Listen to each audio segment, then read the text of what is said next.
बंद कर दो यार, बंद करो सही यार। जल्दी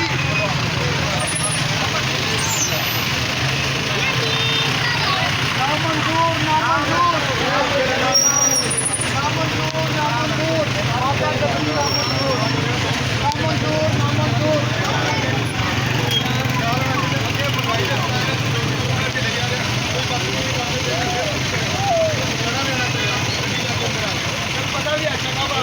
यार चलो छड़ दो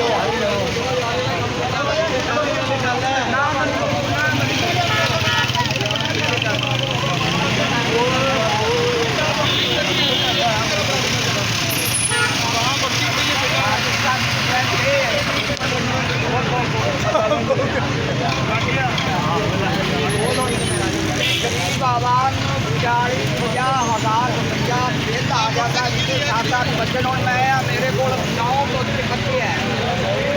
हाँ जी पोतरियाँ सारे माल लाऊंगा जी बनने 500 रुपया मैं दिहाड़ी बनाऊंगा।